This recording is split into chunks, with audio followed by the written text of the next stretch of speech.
dreams. In the 70s hue, everything it seems. Lazy brunch on this Sunday ride. Memes and laughs on the AI side. Life in pixels spinning round. AI echoes in the sound. Rock the trailer short and sweet. Meme it up to the beat.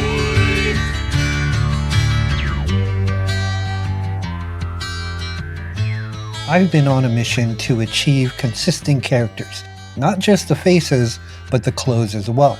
Recently, OpenArt reached out to me and said, we've got a character feature that you're going to absolutely love, so I thought we'd check it out together. And besides the character feature, they have quite a bit of features that I'm not going to cover in this video, perhaps in another video. But if we take a quick look at their homepage, you can see image to video, there are certain styles, more than 100 fine-tuned models. They do support Flux as well. You can train a model, train a LoRa, an expand feature, which is outpainting. You could even change facial expression. So there's so much packed into this site, and it's definitely worth checking out. We're going to focus just on the character feature. So once you log into OpenArt AI, on the left side of the menu, you'll see characters here. It's currently in beta. So once you click on that, you'll be given 3 options. You can create a consistent character with a description via prompt. You can upload 1 image. And the third way is to use 4 images or more, which I will tell you is the best way to get consistency. So let's start with the description one. So you simply have to just click on Start with Description. Give your character a name. This is going to be important for recalling this character. And then you want to enter the character traits of your character. Now, one tip I have for you in terms of prompting for your character, yes, be descriptive, but also keep it as simple as possible. Stay away from patterns or complex clothing. So in the example here, you see that I have my character Joel wearing a plain black baseball cap, plain navy blue hoodie, blue jeans, black Converse shoes. Right underneath is where you would enter a style. Maybe you want to do a 2D comic style, anime, whatever the case might be. Or you can select from the pre-made styles below here. And then once you're done with that, you can click on Create Previews. You'll get 3 previews, so we can just click on them and select whichever one that you want. Or you can choose to regenerate those previews for a few more credits. And if you're happy with the results, you can go ahead and click Create Character. I'm not going to train this character. I already did one, so I'm going to show you my example. And my character here, I wanted it more of a younger 2D character here. I'm going to click on Create. On the very left side of the menu, you see that we have our character selected here. Here's where we can enter our prompt, so we're going to click on here. You'll also notice this weight slider. If we click on the little info icon here, it says, when enabled, the model will try to maintain key character features like hairstyle, clothes. Turn it off for more flexibility. Let's crank it all the way to 1.2 because I want it to stick to the description. And later on, you're going to see this works really well when we train with more images. In the prompt box, you're going to notice there's an @ with Joel's name. It's important that you start with this so it maintains the character traits. So let's put in a prompt here. I like the idea of him playing a guitar. And the rest of the prompt, I'm going to put him on the street corner playing in the city. It may also help to put what he's wearing as well, just to reinforce those details. So I'm going to put that back in the beginning of the prompt. You want to help it as much as possible. And you can also enhance the prompt if you wanted to. Everything else I'm going to leave on default. The only other thing I'm going to change is the aspect ratio, and I want to do 69 aspect ratio. We'll do that. We'll just generate 4 images, and let's click on Create. All right, let's take a look at the images here. Definitely adhering to the prompt. Here's another example, and you see, at least with the hoodie face and the backwards cap, is fairly consistent. Not bad for creating a model with just a description. The other way you can create a character is just with 1 image. And I wanted to use an image of a character that I created with armor that's sort of complex. So what I ended up doing was changing the model. If you click on switch here, you're going to get a whole list of models you can use. And I chose to use Flux because Flux, in terms of the structure of the character, you're generally going to get good hand, very detailed faces, overall good anatomy from the image. And this time I used a very verbose prompt which Flux takes advantage of. And out of all the images I generated, I was quite happy with this look. Once I had the one image, we're going to go into start with one image here. Same thing, give your character a name, and then you want to upload that image. And there's a note here you want to pay attention to about extra objects like hats, maybe your character is wearing a coat. And you only want to include the base characteristics of that person. And just like the last time, once you're done, you want to go ahead and click Create Character. And I can tell you for one image, this is actually quite impressive. Now, you're going to notice little differences compared to the original, like the belt is slightly different, but the general idea of the character, I wouldn't say it's 100% consistent. The face is, but the armor changes between images. At a quick glance, you wouldn't notice, but it's not bad for one image. Being a very complex type of armor, it does a pretty decent job overall. I'm going to be very real with you. Training a character with one image or using a description, you're still going to see a lot of variance. So the best course of action is to train your character with more images where you can curate your data set, which will give you more consistent results. It may not be 100%, but it's very close. Now, step one is to create a character sheet just like this. You may have to generate a few to get just the right one, but typically you want to get at least 3 positions, a front, a side, and a rear. Bonus if you get a 4th position that's sort of in an angle. And for the prompt, all you have to do is put character sheet at the front of your prompt and describe your character in detail. Once you have a character sheet that you're happy with, open it up and scroll down to the bottom here and click on Ultimate Upscale. You're going to get a few options here: precise, refined, creative. I just used precise because I didn't want it to change all too much. If you hover over the info buttons, it gives you a little description on what each of these upscalers do. Whichever one you select, go ahead and click Create. And once your upscale is done, click on the image once again and click on Edit. And then it's going to bring you into the canvas. If you notice, my character has ripped jeans, and that's not what I want because it's not going to be consistent throughout the generations. So the great thing about OpenArt here is that if you go to the top, there are several features they have: in painting, expand, stylize, so on and so forth. But the one we want is remove. And basically what this does, it removes objects that you don't want in the image. So basically I'm just going to clean this up and get rid of all the inconsistencies in the images. You also might want to remove logos and patches and things like that. And by the way, if we go to the right of the canvas here, I'm moving around by holding spacebar and using my scroll wheel to move up and down. If I hold Control and scroll wheel, I could zoom in and out. But anyway, you see here at the corner, it says Quick Erase and Magic Erase. Quick Erase is good for most things, but if you have very complex objects, you might want to try Magic Erase.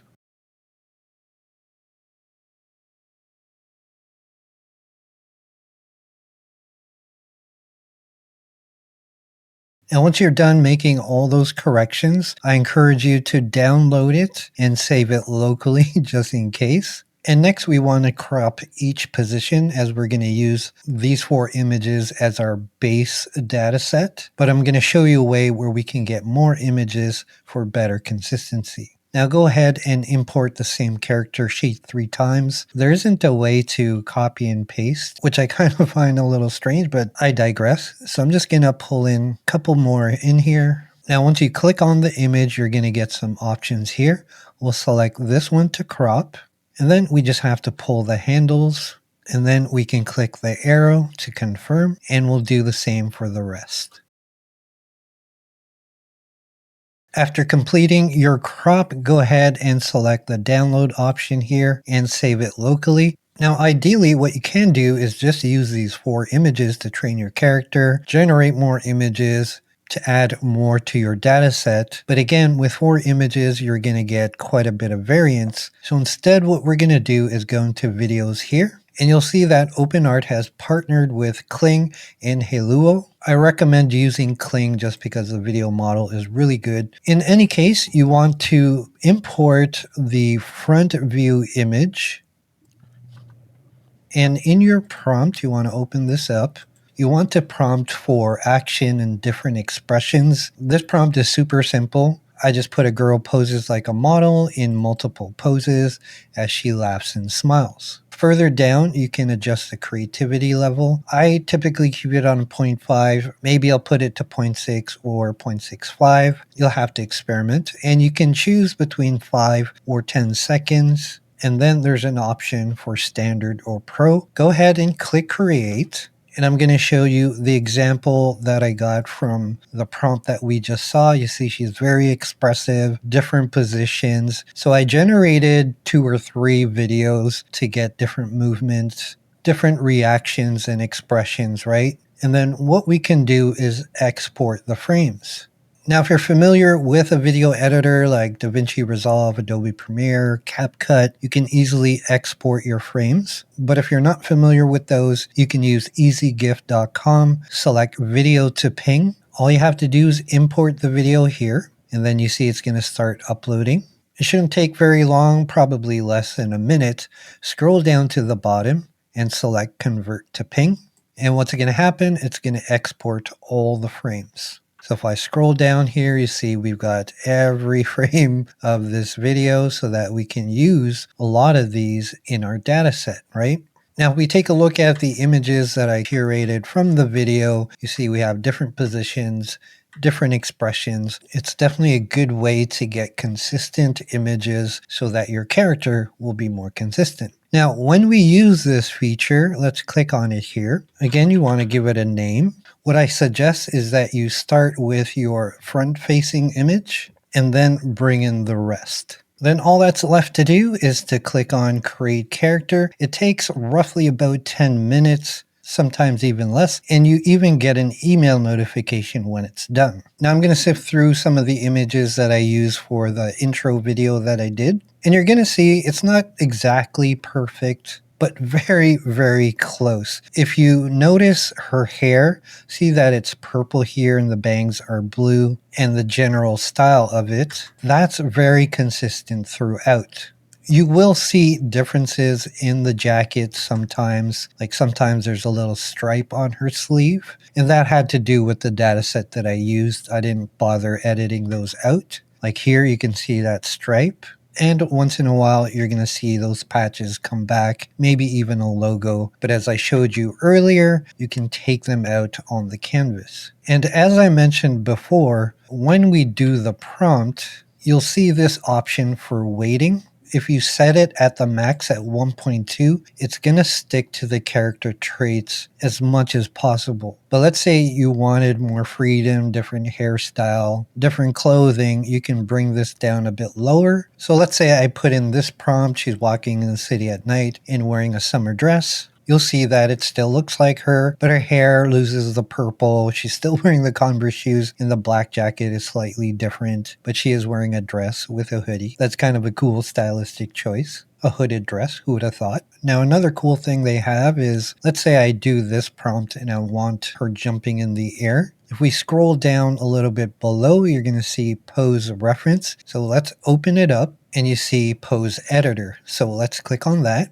And with this, we can manipulate a 3D model and pose it any which way we want. Now, I'm not going to go in detail with this, but I'll show you a quick example. Under the first drop down, you see there's a female base, male base, short female, so on and so forth. But there's also some custom models that you can choose from. So this one looks pretty cool. And then you can manipulate the limbs if you wanted to by holding onto the joints. And we can move the camera angle by just clicking into the space here. So I'm just clicking on the mouse, hovering up and down, and we can manipulate the position here. You could zoom with your mouse scroll wheel back and forth. And yeah, let's say we do this sort of position. At the top, we can click Update Pose. You'll see here the pose reference, but what you want to do here is play with the weight. So obviously, the higher you put it, the more it's going to adhere to that pose position. And if you want slight creativity, you might want to just bring it down in the middle somewhere. So here are some examples of that. And what I will say is that it doesn't always stick to the pose exactly. There is a little bit of freedom, but it can get you pretty close to that type of pose.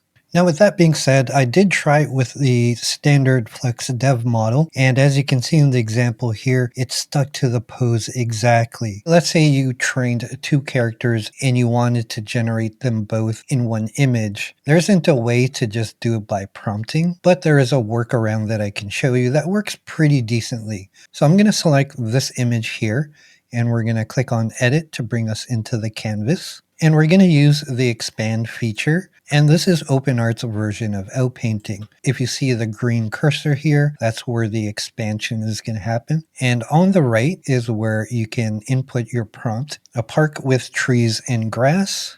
And I'm going to generate 4 images. So if we take a look at the first one here, it blends pretty seamlessly. So let's go ahead and use this one. There's an option here to add to canvas. We're going to go ahead and click that. There we see it here. Let's just move it below. We have the original up here. Now what we can do at this point is select the image and either click on this icon here, and this is going to create a blend board. You can also click it at the top left here. So once we click that, you're going to see an option on the right here. And if we scroll a bit down, you see we have 2 options, blend subtle or blend strong. I'm just going to use subtle, and we'll leave the creativity at 0.4. And then I'm going to select my image, and you see that it's removed the background already. And I'm just going to resize it. And let's pretend this is her little brother eating a burger beside her. And we're just going to go ahead and click blend. And now if we click on the view button here, we see that our image is now nice and blended. And we know that because it's added a shadow as if we generated this image with both characters. So that's a really cool little feature if you want to put multiple characters in one scene. As mentioned before, there's just so much to go over on OpenArt AI. Let me know in the comments below what you want to see next. I'll probably do other videos on the rest of the features. You can even actually train your own model based on Flux. That'll be interesting to do. Or maybe you want to see more of their canvas features. And if you decide that you want to try out OpenArt, make sure to click on the link below. I am affiliated with them, so anything I make from those sales will always go back to the channel. It's a great way to support me. For now, until that next video, my friends, I'll see you when I see you.